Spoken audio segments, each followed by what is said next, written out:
Qu'est-ce qu'on a vu? C'est 42 minutes et Jérôme, Morgane et Aurélien te disent ce qu'ils ont vu. Mais qu'est-ce qu'ils ont vu, putain? Mais qu'est-ce qu'ils ont vu, putain? Mais qu'est-ce qu'ils ont vu, putain? Mais qu'est-ce qu'ils ont vu, putain? Mais qu'est-ce qu'ils ont vu, putain? Salut à tous, on inaugure le Qu'est-ce qu'on a vu que l'on enregistre chez nous et que l'on sortira tous les débuts de mois. Des fois, je ferai des premières sur YouTube le lundi soir. Les épisodes de 42 minutes seront toujours en live, mais beaucoup moins longs vu que l'on fait le Qu'est-ce qu'on a vu à part. Je vous laisse avec Chipou, puis Morgane, puis moi. Salut, c'est Chipou. Hey, hey, hey. Et j'espère que vous allez bien. Petit nouveau format. Ça fait tout bizarre de se retrouver sans se retrouver vraiment. Mais écoutez, ça se tente. Sachez que j'ai les mains qui bougent et que je sais pas trop ce que je fais. Mais ça se tente. Voilà. Donc je suis là aujourd'hui pour parler des épisodes que j'ai vus. Et c'est un qu'est-ce qu'on a vu vraiment très particulier puisque, nouveau format, personne ne me coupera la parole. Je déconne. C'est surtout que moi, je couperai la parole à personne parce que bon... Tout le monde sait que c'est moi qui coupe la parole ici. Et surtout, particulier parce que c'est un rattrapage des 2 derniers mois, concrètement, puisque ça va faire 2 mois qu'on n'a pas fait de Qu'est-ce qu'on a vu. Incroyable, n'est-ce pas? Bon, après, en vrai, ce qui est vraiment très très incroyable, c'est que j'ai pas vu un seul épisode de tout le mois de juillet. Donc c'est sûr que ça va être plus rapide qu'Aurélien, qu'on a probablement pour 3 heures à vous raconter ce qu'il a vu. Voilà, la balle perdue était facile. Coucou Aurélien, de toute façon tu auras coupé ça au montage, donc je vais pas m'éterniser. Du coup, qu'est-ce que j'ai vu cet été? Au mois de juillet, j'ai pas regardé de série, j'ai fini Secret Story, évidemment. Bon, ça a fini le 7 ou 8 août, je sais plus. Donc ça a pris un peu plus de temps que ça, mais concrètement, oui, entre les vacances, puis ensuite la dizaine de quotidiennes Prime à rattraper là, j'ai pas regardé de série au mois de juillet. Voilà. Je fais la tête des séries, de toute manière, je n'arrête pas de vous le dire et le redire, donc ça ne surprendra personne ici. Par contre, ce qui va vous surprendre, c'est que j'ai quand même vu des choses au mois d'août, oui.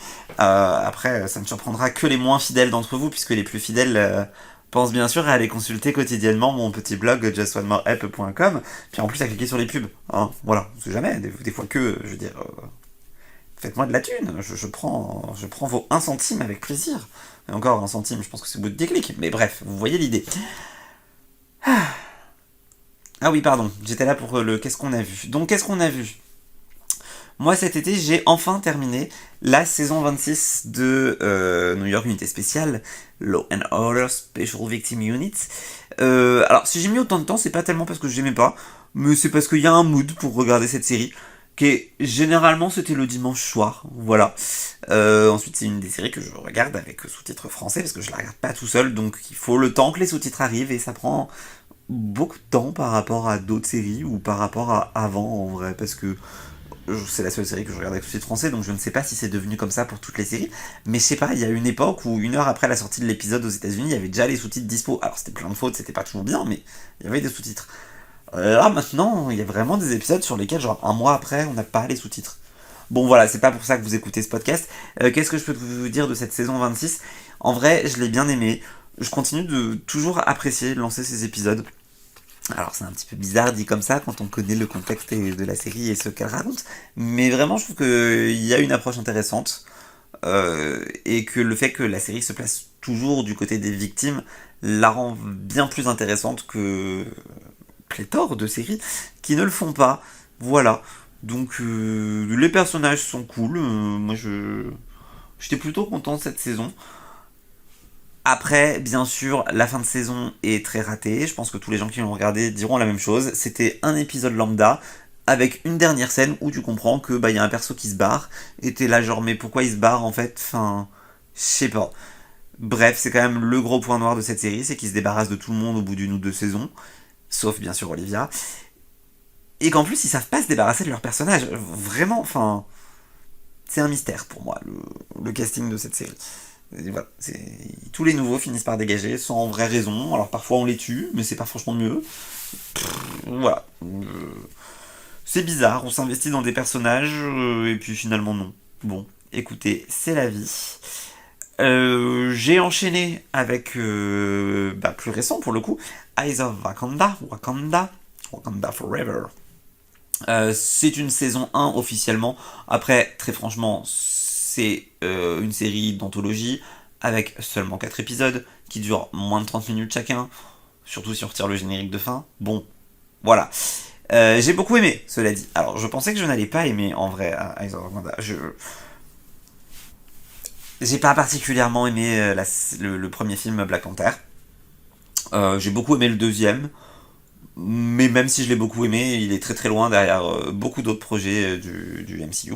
Voilà, c'est comme ça me parle pas, je suis pas le public cible de toute manière. Et donc du coup, Eyes of Wakanda, je voulais regarder pour me faire une idée de ce que ça pouvait donner.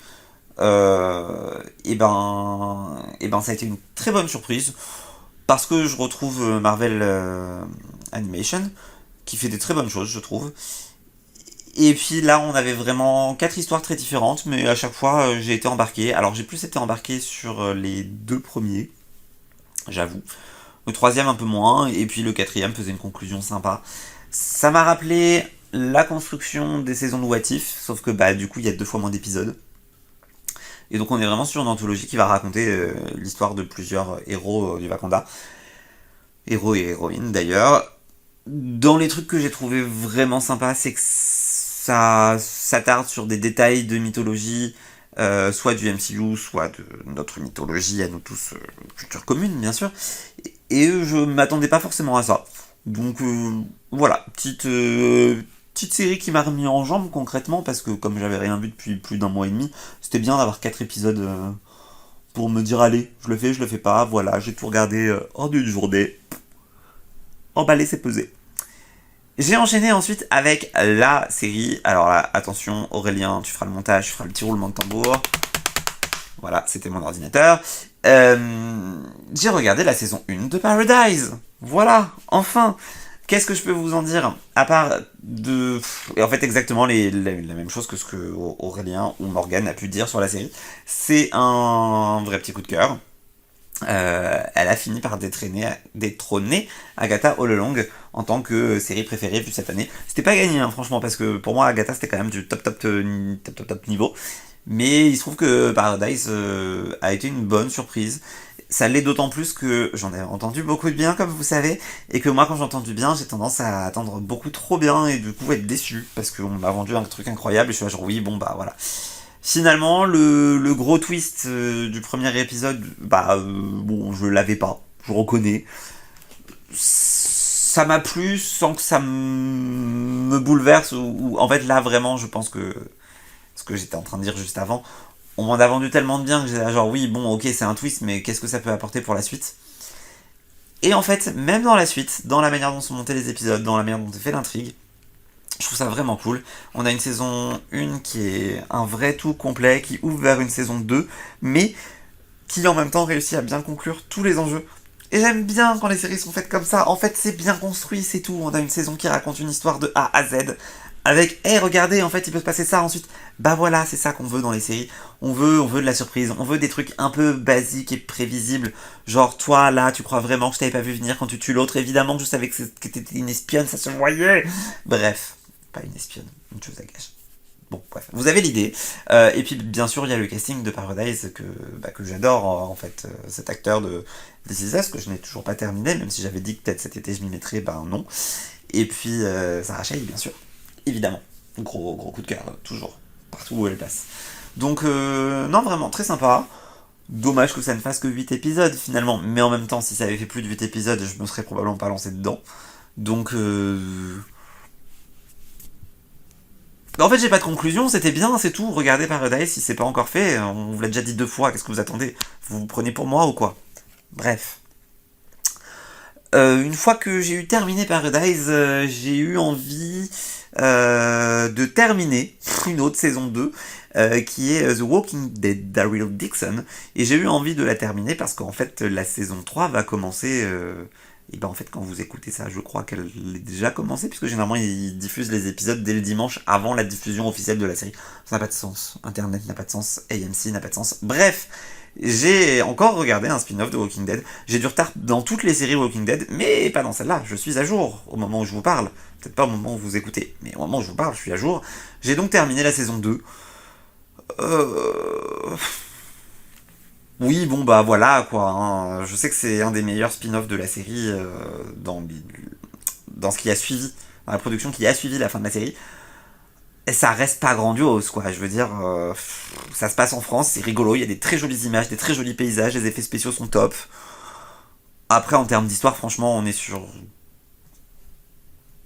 du peu passionnant, il faut se le dire. J'ai quand même un peu hâte de voir la suite. Euh, pour voir dans quelle direction ils vont. Parce que là, en vrai, je vois pas trop à quoi va servir la saison 3. Et en même temps, je sais à quoi elle va servir. Elle va servir à ramener du fric avec encore une série Walking Dead. Voilà, j'avais espoir de rattraper aussi Maggie et Negan à un moment dans l'été. Je l'ai pas fait. Peut-être que je le ferai dans l'année. Mais pour l'instant, il me manque pas particulièrement. Contrairement à Fear the Walking Dead, que je rattrape toujours pas parce que j'ai trop d'épisodes de retard et que du coup, je me lance pas. Je suis comme ça. De toute façon, j'ai 1 milliard de choses à voir, vous le savez. En parlant d'1 million de choses à voir, j'ai commencé et terminé la saison 4 de Resident Alien. Alors, il me semble que je l'avais déjà commencé dans le dernier Qu'est-ce qu'on a vu. Ensuite, j'ai passé plus d'1 mois et demi sans regarder d'épisodes. Et puis ensuite, j'ai revu les 2 épisodes que j'avais déjà vus et j'ai enchaîné. Alors, Resident Alien, la saison 4, c'est un petit bijou. En fait, c'est une réussite, tout simplement. C'est la conclusion de la série. Alors, comment expliquer ça? Moi, je suis hyper satisfait. Je suis super content de la tournure que ça prend. On a l'occasion de revoir la majorité des persos. Il me semble que la majorité des intrigues sont conclues. Vraiment, ça m'a beaucoup plu. La fin était top. Ils ont construit la saison autour d'intrigues communes à tous les persos. Évidemment, il y a le fil rouge. Mais ils ont surtout pris le temps de développer chacun des persos. Ce qu'ils avaient parfois eu un peu de mal à faire sur la première et deuxième saison, qu'ils avaient commencé à faire en saison 3. Et là, en saison 4, chaque perso a vraiment un arc qui lui est dédié, qui mène à une vraie évolution du personnage, qui mène à une vraie conclusion, à un vrai happy end. En fait, ça me va. Alors, je sais, la série a été annulée. Concrètement, c'était pas censé être la fin de la série. Moi, je trouve que ça passe carrément comme fin de série. Après, j'ai lu quelques critiques, quelques avis, etc. Et j'ai bien conscience que c'est très très éloigné du comics. Donc forcément, tous les fans du comics, qui sont a priori le public cible de Resident Alien, sont déçus. Moi perso, ça me va. J'avais pas forcément envie de voir ce qui se passe dans les comics dans la série, puisque forcément je me suis un peu renseigné sur ce qui se passe dans les comics, j'en ai lu quelques-uns et tout. Et si la série a su garder vraiment le ton et l'humour des comics, en fait je trouve que son développement est plus logique, au sens où ils ont proposé des intrigues, des développements sur certains personnages qui font que ils peuvent pas finir avec la personne avec laquelle ils finissent dans les comics. C'est tout, c'est comme ça. Donc moi ça me va très bien comme fin, mais je sais que ça a déçu plein de gens, qu'il n'y ait pas un couple qui se forme. Et moi ça me va très bien en fait. Ils vont pas ensemble, laissez-les séparer. Voilà, très belle conclusion. Franchement c'est une bonne petite série. Et je me mens à moi-même quand je le dis, mais je vous avoue, j'ai hâte de la revoir en entier. Voilà, ça n'arrivera pas parce que j'ai pas le temps de voir des séries, je vais pas en plus en revoir d'autres. Mais bon, qui sait. Un jour peut-être. Sachez que je n'ai avancé dans absolument aucun rewatch. Voilà, comme ça, c'est dit. Et enfin, dernière série que j'ai terminée, mais pas dernière série dont je vais vous parler, mais dernière série que j'ai terminée, Twisted Metal, la saison 2, que j'ai terminée en fait ce matin, à l'heure où je vous parle, puisque c'est préenregistré, vous l'aurez compris. La saison 2 de Twisted Metal qui m'a vraiment occupé sur tout le mois d'août avec 2 ou 3 épisodes par semaine selon les semaines. Alors franchement ça je suis très chafouin, voyez-vous. J'aurais préféré que la saison commence genre fin juin et s'étale jusqu'à août. Concrètement dans mon visionnage ça aurait probablement donné la même chose puisque j'aurais sûrement rattrapé au début août et puis voilà. Mais je trouve ça vraiment dommage quand on a une aussi bonne série qu'elle soit balancée si vite dans la diffusion. Bref, vous connaissez mon avis sur le sujet si vous avez écouté les podcasts précédents. C'est trop dommage. Maintenant, ceci étant dit, la saison 2 était incroyable, j'ai adoré. Un peu comme ce que je vous disais tout à l'heure pour Paradise, j'aime beaucoup le fait que cette saison 2 raconte une histoire qui aille de A à Z. On a un début, un milieu, une fin, c'est très clair, c'est très bien mené. J'ai pas trop aimé le premier épisode, mais exactement comme l'an dernier. Et ensuite, une fois que la saison a été lancée, j'étais à fond dedans, les enjeux étaient très clairs. Il y a eu ce petit côté Hunger Games, en vrai, on va pas se mentir, tout le monde a pensé à Hunger Games, ou à Battle Royale, et ça fonctionnait tellement bien avec l'univers de Twisted Metal. Bref, j'étais trop content de retrouver ces persos, trop content de voir qu'ils avaient embauché une actrice que j'adore, tout droit sortie de High School Musical, The Musical, The Series, ça fait longtemps que je l'avais pas dit, tout droit sorti aussi de Walker, que j'ai pas terminé, mais voilà, vrai petit plaisir. Donc c'est Mayhem pour ceux qui ont suivi Twisted Metal, et Rocket pour ceux qui ont suivi High School Musical, The Musical, machin, et ça devait être Sadie dans Walker, si mon souvenir est bon. Mais vraiment, incroyable. Twisted Metal, regardez-la. Accrochez-vous parce que le premier épisode de la saison 1 est pas forcément dingue. Mais derrière, ça part trop bien avec un duo, de l'humour, tout ce qu'on aime, des persos complètement barrés. Et vraiment son propre univers. Saison 2, même chose. L'univers se développe, va dans une direction différente de la saison 1 finalement. Et en même temps très complémentaire. Et la saison 3... Mais priez avec moi, je veux une saison 3 parce que vraiment, du coup, la saison 2 se termine par un cliffhanger, on va pas se mentir, il n'y a pas de fin là pour l'instant. Si ça s'arrête là, ce sera horrible. Mais c'est un cliffhanger qui a déjà vachement préparé le terrain pour la saison 3, ce qui fait qu'on n'aura peut-être pas le premier épisode un peu moyen qu'on a eu cette année, et l'année d'avant. Puisque là maintenant, on sait déjà où ils vont, on sait quel est l'enjeu, on sait vers quoi ça se dirige. Donc juste faites-nous une saison 3 aux petits oignons. Et je sais qu'il va encore falloir attendre 2 ans pour l'avoir, puisque l'acteur principal c'est légèrement Captain America, donc j'imagine qu'il a d'autres projets, d'autres tournages, etc. Mais quel dommage en fait d'avoir seulement 10 épisodes tous les 2 ans, et qu'en plus la diffusion soit bâclée. Oui, je me répète, mais vraiment, c'est l'idée qu'il faut retenir, c'est une super série à la diffusion bâclée. Et je suis sûr qu'Aurélien dira la même chose de Twisted Metal. Voilà. Il reste à convaincre Morgane de la regarder, mais bon, Morgane, à partir du moment où on lui dit qu'il y a une dimension comique, c'est de la comédie, hop, elle arrête. C'est pas une comédie, Morgane, regarde, c'est une série de science-fiction, tu vas adorer. Est-ce qu'on peut dire c'est de l'horreur? Non, on peut pas dire c'est de l'horreur, mais tourner différemment, ça pourrait être de l'horreur. Voilà. Et donc tout ça, c'est ce que j'ai terminé au cours de cet été, au cours de ce mois d'août. Et ça fait déjà beaucoup trop longtemps que je parle, mais il me reste 3 séries à évoquer. Il y en a une, ça va être très rapide, c'est que j'ai repris la saison 8 de 911. Je l'ai pas terminée du tout. Donc je vous en parlerai, j'espère, dans le prochain Qu'est-ce qu'on a vu. J'ai repris, et je suis à jour, et je suis même en avance dans la diffusion de Plus belle la vie, encore plus belle. J'en parle régulièrement dans le Qu'est-ce qu'on a vu. Fallait donc que j'en parle là, puisque j'ai rattrapé quand même 2 mois et demi ou 3 mois d'épisodes, je ne sais plus, en 1 mois finalement, en 3 semaines. Ça a été un été compliqué pour Plus belle la vie, on va pas se mentir. Il y a beaucoup de sous-intrigues qui peuvent fonctionner, mais alors les intrigues fil rouge, c'était juste pas possible. Voilà, je sais que Kevin est d'accord, mais je sais aussi que je suis pas d'accord avec Kevin parce qu'il a dit que c'était cool d'avoir une intrigue avec les anciens persos. Moi perso, l'intrigue du braquage, non. C'est un non, juste non. Non, Kevin, je suis désolé, mais non. Voilà. Pourquoi encore un braquage? Ça doit être le 50e braquage de la série, fait par des persos qui sont pas des braqueurs. Oui, c'est bon, on a compris votre délire, c'est l'été, vous aimez bien faire ça pendant l'été. Oh là là, qu'est-ce que c'est nul. Puis alors vraiment, même le contexte du truc, c'est nul, j'ai hâte que ça finisse. Je pense qu'il y a moyen que ça finisse dans la semaine où ce podcast sort. J'ai vraiment espoir. J'ai pris un épisode d'avance parce que, voilà, il y a les sous-intrigues dans Plus belle la vie qui font que parfois, j'ai envie de regarder. Et voilà, il y a des persos que j'aime, il y a Ariane que j'adore, il y a Jawad que j'aime bien. Et voilà, évidemment, dernier épisode que je regarde, ça se termine sur eux2, sur un petit cliff, où c'est là genre, ah bah non, en fait, non, juste non. Et bon, c'est pas grave, voilà. Donc dans les persos que j'aime, il y a aussi Apolline, voilà, je crois que c'est pas le cas de Kevin. Oui, je parle beaucoup de Kevin, mais c'est le seul qui regarde Plus belle la vie ici, écoutez. Je vais donc arrêter de parler de Plus belle la vie, et parler de la dernière série que j'ai commencée, mais pas terminée.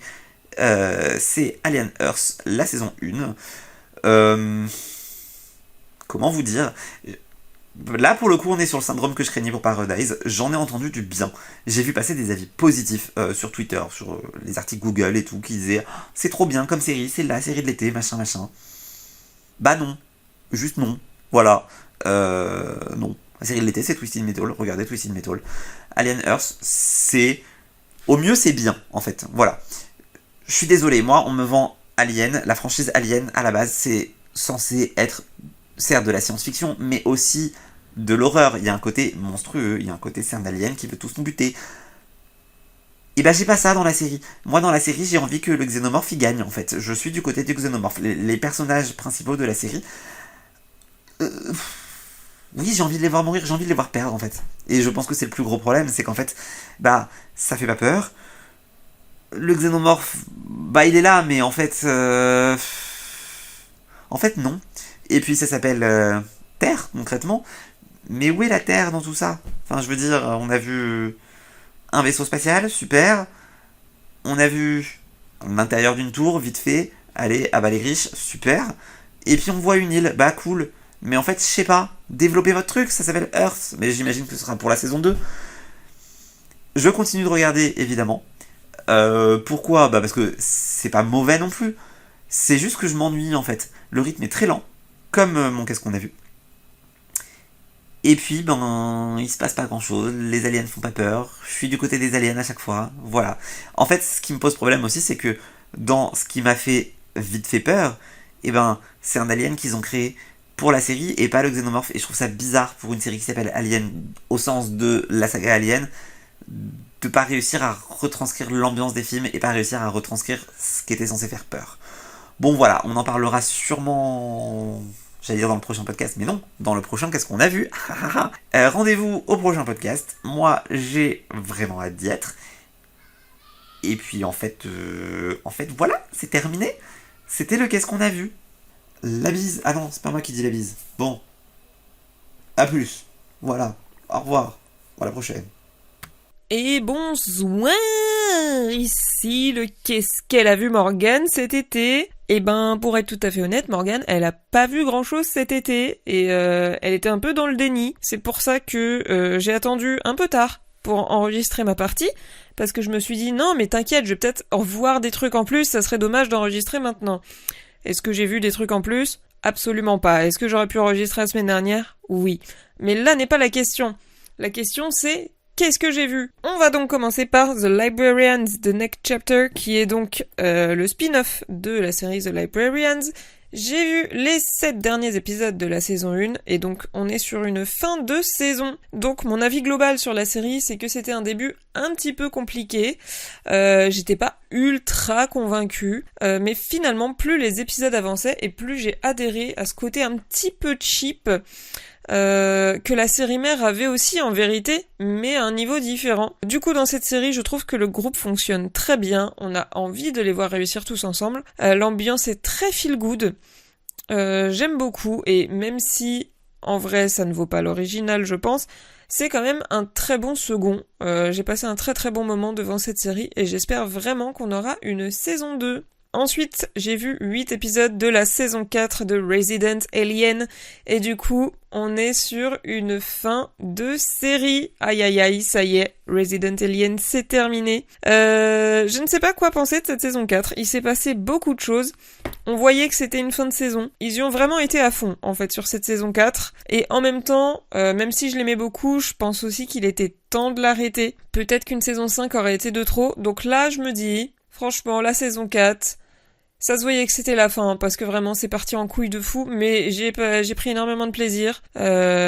C'était vraiment super. C'est une série qui est vraiment très très originale. J'en ai pas vu deux comme ça. Et c'est marrant, et c'est dramatique, et c'est drôle, et oui, j'ai chialé à la fin, bien sûr, et putain, mais ça va me manquer de fou, quoi. Ça va me manquer de fou. Resident Alien, c'était super. Regardez Resident Alien. J'ai aussi vu un épisode de Chasseurs de fantômes, donc si j'en crois ce que j'ai vu sur les internets, c'est le premier de la saison 7. Je ne savais pas qu'il y avait des saisons, mais apparemment maintenant il y en a. Voilà, c'était dans une église, j'ai bien aimé. Voilà, je peux pas vous en dire plus, je passe toujours un très bon moment devant les vidéos de Gus DX, même si des fois il se passe pas grand chose, mais même quand il se passe rien, ça reste toujours intéressant. J'ai été un peu déçue de voir que du coup il y a d'autres vidéos qui sont sorties, au moins une, je crois, peut-être deux, du coup de lui, mais qui ne les diffuse plus sur YouTube. Et ce qui est terrible, c'est que je n'avais rien vu sur ses médias sociaux, j'ai dû aller sur sa page Facebook pour le découvrir, alors que j'ai pas encore 50 ans, donc ça fait un peu mal. Mais bref, tout ça pour dire qu'il ne propose plus ses épisodes de façon gratuite. Donc est-ce que je vais payer pour voir les prochains? En vérité, probablement oui. Probablement oui, donc sa stratégie fonctionne. Ensuite, petite nouveauté, j'ai vu les 3 premiers épisodes de la série Alien Earth, la célèbre série sur Alien. Alors, Pour vous raconter un peu mon histoire avec la franchise Alien, je dois bien admettre que je suis pas à jour du tout. J'ai adoré le premier, le deuxième était ok, le troisième bif bof, le quatrième je me suis endormie avant la fin, pour être tout à fait honnête, je ne l'ai jamais repris depuis, du coup j'ai jamais vu la fin de ce film, et pourtant je les ai regardés assez récemment, hein. Je vous dis ça date de l'année dernière ou il y a 2 ans. Et depuis, j'ai jamais vu la suite, en fait, le seul que j'ai vu c'est Romulus au cinéma, et en vrai, ça se regardait sans voir ceux d'avant, donc pourquoi j'aurais vu ceux d'avant du coup? J'avais bien aimé même si c'était une redite du premier film, mais ça n'est pas la question. Du coup là on parle de la série. Bref, tout ça pour vous dire que je suis pas une fanatique du lore de la série, je le connais pas du tout par cœur, mais si je ne dis pas de bêtises, et dites-moi en commentaire si je dis des bêtises, dans ma mémoire, dans le premier film, les aliens ne sont jamais arrivés sur Terre.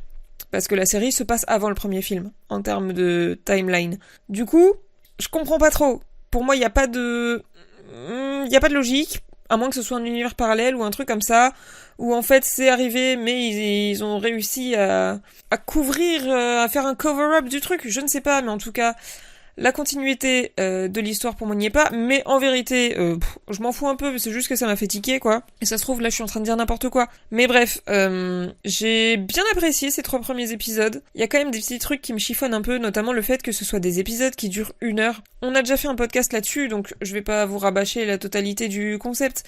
Mais les épisodes d'1 heure, c'est vraiment la porte ouverte à des scènes trop longues et du remplissage inutile. Et là, c'est vraiment ce qui se passe, et vraiment, dans le premier épisode, il a duré 1 heure, mais vraiment ressenti 3, parce qu'à plusieurs moments dans l'épisode, il y a eu des écrans noirs après une scène, et je me suis dit, ah, c'est terminé.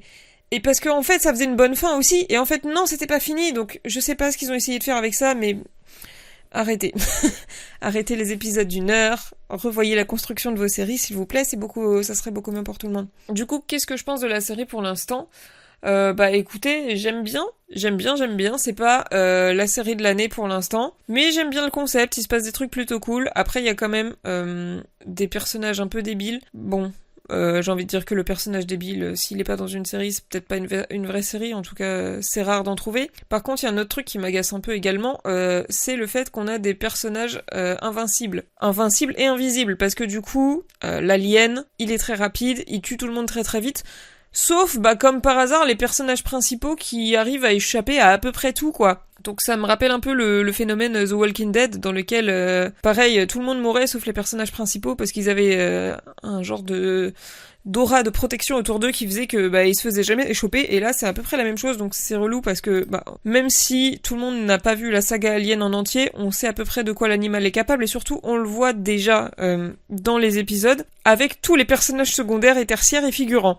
En fait, donc pareil, au bout d'un moment c'est relou en fait, quand tu vois que il y a un personnage qui clairement a beau se faire retourner la gueule dans tous les sens par l'alien, ne mourra jamais, c'est un peu relou. À part ça, le concept avec les synthétiques et tout ça, écoutez, je trouve ça plutôt cool. J'ai hâte de voir où ça va mener. Malgré tout, j'ai quand même passé un très très bon moment devant les 3 premiers épisodes, même si encore une fois un peu long. Mais le concept est sympa, et j'ai hâte de voir où ça va aller. Et enfin, on va terminer. Et oui, c'est déjà fini. Avec, en plus, une déception extraordinaire, puisque j'ai vu Lost, mais j'ai vu qu'un seul épisode.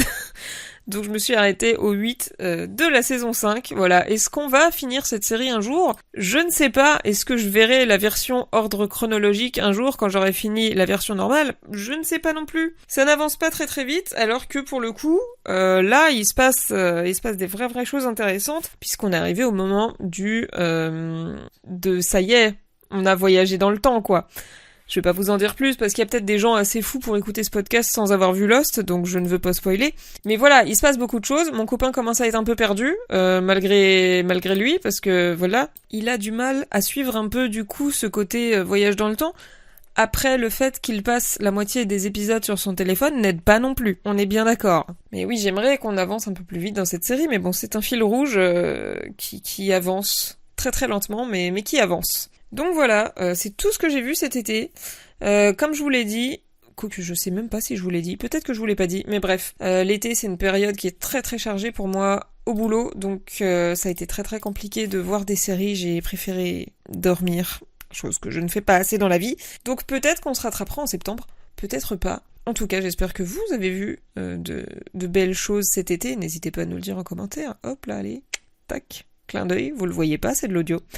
Et je vous dis à la prochaine. La bise!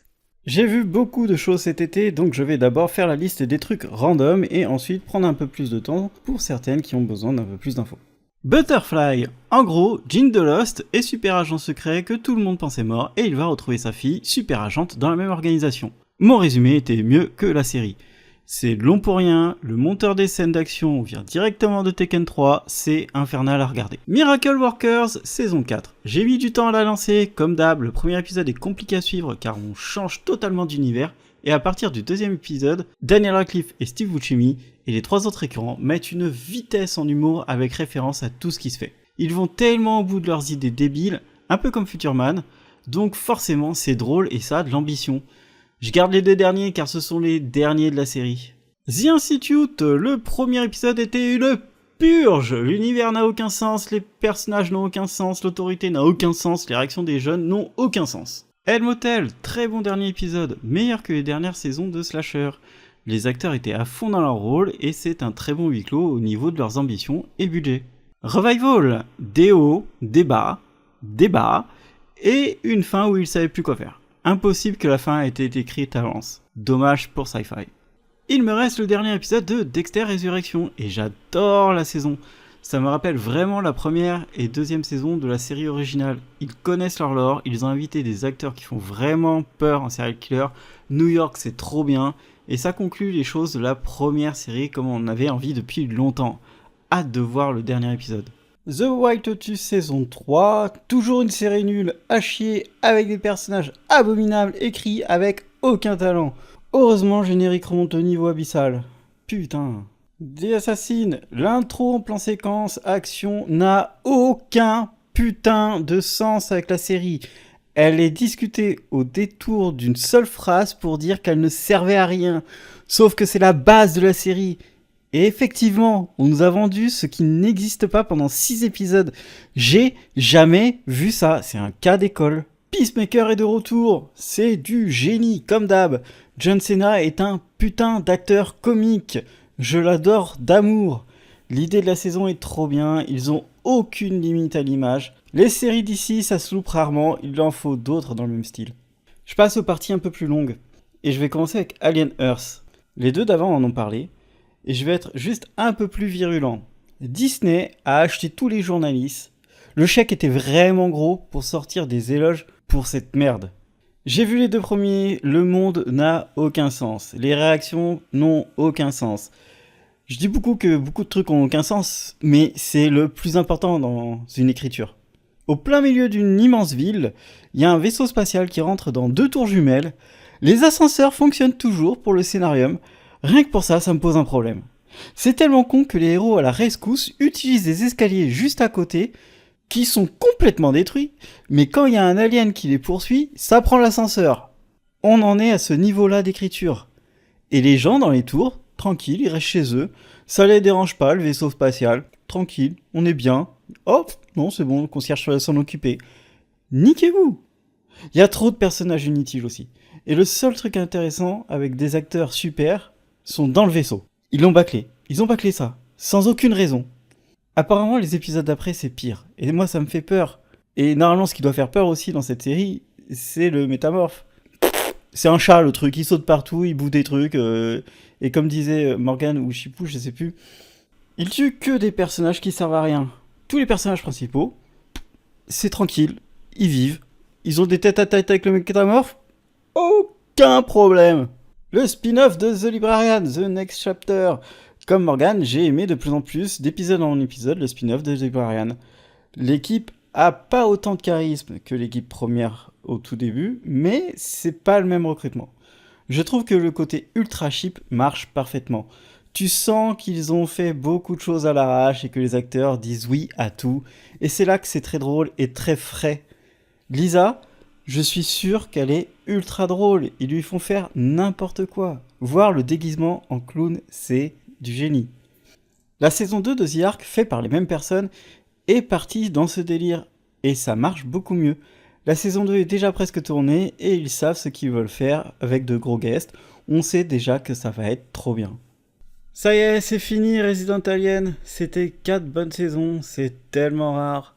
La dernière saison, ils se sont appliqués à tout finir, tellement rare aussi. Toujours drôle, toujours surprenant et surtout Alan Tudyk. Le mec a tenu le rôle de la même manière sur 4 saisons. Faut être un fou pour y arriver. Il s'est même fait plaisir de jouer d'autres rôles complètement différents dans la série. C'est pour moi l'un des meilleurs acteurs et comiques de sa génération. La conclusion est belle, c'est ce qu'on voulait, et comme disait Chipou, ils ont carrément balayé les mauvaises décisions du comics, et ça fait partie de la qualité d'écriture de la série. Cet été, j'ai rattrapé Two Broke Girls. C'est une série qui a toujours eu de bons retours et que j'avais lancée il y a des années, mais j'adhérais pas aux blagues. Quand j'ai relancé, j'ai de suite adhéré. Je sais pas ce qui a changé, sûrement l'envie de crever comme le personnage de Max. Bref, on suit 2 serveuses sur cette saison qui veulent gagner de l'argent pour ouvrir leur propre business. Plusieurs personnages récurrents tournent autour pour faire des blagues. C'est du jeu de mots sur du jeu de mots, dark, sexuel ou tout simplement méchant. Je comprends pas les gens que ça choque. Ça passerait par post-2020 et pourtant ça devrait pour que les gens soient moins fragiles. Sur l'ensemble de la série, c'est drôle tout le temps. Il n'y a pas de saison vraiment moins bonne que les autres. Par contre, il y a une différence après la saison 3. Ça devient moins intéressant au niveau des intrigues parce que soit il n'y en a pas, soit il n'y en a toujours qu'une seule des deux qui en a une. D'ailleurs, sur les 7 saisons, il n'y a presque aucune histoire de couple, et je trouve que c'était toujours ces situations les plus marrantes de la série. Après, mon plus gros problème dans la série, c'est la maman de Stifler, qui gâchait la plupart des situations des 3 dernières saisons, car elle était devenue omniprésente et toujours pas comique. Certains personnages avec du potentiel disparaissent du jour au lendemain, sans explication. Pour conclure, Two Broke Girls, il n'y aura pas de déception si vous y mettez et si vous n'êtes pas un hipster. J'ai beaucoup aimé les actrices principales, j'ai déjà vu ce qu'elles avaient déjà fait, et je pense que je vais regarder ce que je n'ai pas encore vu d'elles. Comme The Neighbor, avec Caroline et Schmidt dans New Girls, et j'avais déjà regardé Dollface avec Max, c'était très chouette, et aussi Shifty Gears, sorti l'année dernière, où elle joue une Max alternative avec Stifler. Tout est connecté! We Were Liars. On suit une jeune fille riche qui vit ses plus beaux étés de riche avec sa famille de riches dans un endroit de riches. Puis, un de ces étés, il y a un accident et elle devient amnésique. L'été d'après, elle revient comme d'hab et elle reprend contact avec son petit groupe qui avait interdiction de discuter avec elle car elle fait des crises quand on lui rappelle des souvenirs. Bonne série pour l'été, clairement. Après, j'ai une relation de haine et un chouïa d'amour avec la série et l'actrice principale. Globalement, ça peut vous énerver toute la série jusqu'aux révélations du dernier épisode. Ça joue bien, les parents riches sont parfois horribles, les révélations fonctionnent et c'était pas gagné. Mais je suis certain que ça aurait pu être encore plus impactant si les jeunes avaient pas tous des têtes à claques et des comportements de fils de pute de twittos matrixés. Je la conseille si vous savez pas quoi regarder pour poser le cerveau avant de vous coucher. Adolescence, j'ai regardé après tout le monde, j'ai compris que les épisodes étaient en plan séquence et ça m'a intrigué. Pour moi, je trouvais la hype bizarre sur cette série sans jamais mentionner les plans séquences. J'ai lancé les 2 premiers épisodes d'un coup et les 2 d'après le lendemain. Et je trouve ça largement surcoté. Techniquement, les plans séquences sont surtout soutenus par les acteurs, il n'y a rien de compliqué à faire avec des répétitions. C'est juste des gens qui se déplacent dans des couloirs ou qui restent dans une pièce. Rien ne se passe autour. Dans le making-of, il disait que le plus compliqué, c'est d'attacher une caméra à un gros drone. Waouh! Au niveau de l'histoire, c'est un jeune ado qui est accusé d'avoir tué une camarade un soir. C'est développé dans le premier épisode, mais je pense qu'ils ont fait l'erreur de ne pas mettre de suspense sur ce qu'il l'a fait ou pas. Je pense qu'ils ont fait même le mauvais choix. Le deuxième épisode essaie de trouver des explications à l'école du jeune, et c'est le plus réussi. Le troisième, c'est un entretien avec une psychologue et ça renforce mon sentiment que ces gens-là sont une plaie pour l'humanité. En plus, elle est écrite comme n'importe quel flic qui force l'accusé d'avouer quelque chose qu'il ne pense pas ou qu'il n'a jamais fait. Et ça me rend fou, ce niveau d'écriture. Le dernier épisode est strictement inutile et n'apporte rien. Une série phénomène qui a trop fait parler pour rien. Cet été, j'ai lancé un rewatch de la merveilleuse Person of Interest. Pour résumer la série, on suit Harold Finch, personnage mystérieux, informaticien riche qui recrute un clochard, John Reese, ancien militaire, pour lui donner comme mission de sauver ou arrêter des gens sur la base d'un numéro de sécurité sociale qui sort d'une IA qui scanne tous les audios, vidéos, documents qu'elle peut trouver sur internet. Ils n'ont que ce numéro et aucune autre explication. Ils savent juste que l'IA a déterminé qu'il y aurait un problème avec ces personnes sous peu. Beaucoup de monde, dont moi et Chipo, on a tous eu un problème avec le premier épisode. La première fois que je l'ai vu, je l'ai pas compris. Je me suis arrêté au milieu et j'ai repris 8 mois plus tard. Quand je l'ai revu cet été, en fait, je l'ai trouvé incroyable. Il y a tout ce qu'un pilote doit avoir. Présentation claire des personnages et des intrigues, l'ambition, la validation que les créateurs ont tout prévu pour l'avenir, la qualité technique, les musiques épiques et des scènes qu'on se rappelle. La première saison possède des épisodes mythiques. La première apparition d'Elias est restée dans la tête de tout le monde. Quand Root arrive dans la série, c'est devenu le personnage préféré des spectateurs et un des personnages de série les plus marquants. Joué par Amy Acker qui interprète une Dark Fred de Angel tout aussi intelligente. La deuxième, ça continue de monter en puissance. Les cas de la semaine sont plus mis de côté et sont surtout utiles pour développer les personnages et d'autres sortes d'intrigues. La série est écrite comme une série sur le long terme avec des saisons de 22 épisodes. Cet art s'est complètement perdu, sauf exception genre Will Trent. Ce revisionnage me confirme que c'est vraiment le préquel de Westworld et aussi qu'ils avaient 15 ans d'avance sur la réflexion réaliste sur les IA. J'ai aussi vu Smoke sur Apple TV qui raconte l'histoire d'un inspecteur des incendies avec une nouvelle collègue flic qui va enquêter sur un serial incendiaire. On retrouve Taron Egerton en personnage principal, le héros de Kingsman ou Elton John. Je vous le dis de suite, Taron mérite toutes les récompenses qui existent. Voilà. Il y a aussi Journey Smollett que j'aime beaucoup et le reste du cast est tout aussi excellent. Je peux pas en dévoiler plus sur l'intrigue, ce qu'il faut savoir c'est que ça devient vite taré, qu'on en prend plein la gueule, il y a des scènes choquantes, personne n'est épargné et ça monte pas qu'un peu en puissance, je m'attendais pas du tout à ça. Et vu la toute fin, il faut laisser au créateur son envie d'en faire 3 saisons et ça deviendra une série qui restera dans le temps. Et pour finir, la meilleure série de l'été est l'une des meilleures deuxièmes saisons de comédie. Twisted Metal, c'est le genre de série qui démarre bien et qui se bonifie d'épisode en épisode car elle instaure du lore et des personnages au fur et à mesure qui est utile pour l'histoire. La série est débile.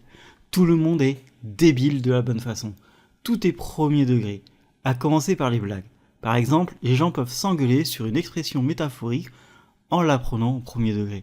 En saison 2, la blague sur les lunettes est une de mes blagues préférées de série. Le concours de beat aussi. Dans cette saison 2, il participe à un tournoi à mort avec des voitures, mais pas que. Et ça, c'est la bonne idée. Ils ont pris Hank de Barry pour jouer Calypso, le mec flippant qui organise le tournoi parce que cet acteur joue trop bien les mecs flippants. Et surtout, Calypso a des cheveux longs, là où l'acteur a une alopécie sévère, ce qui le rend encore plus fou. Pareil que Chipou, l'actrice de Mayhem est top et elle s'est très bien intégrée au groupe. En très peu de temps, tu t'attaches à tous les compétiteurs car ils sont tous uniques. Vraiment, la saison 2 est captivante et la saison 3, il la faut absolument. Matez Twisted Metal, elle est trouvable sur Canal, je crois. C'est fini pour le Qu'est-ce qu'on a vu. Rendez-vous dans un mois pour entendre notre avis sur la rentrée des séries et dans 15 jours pour le début de la saison 7 de 42 minutes. Tchuss!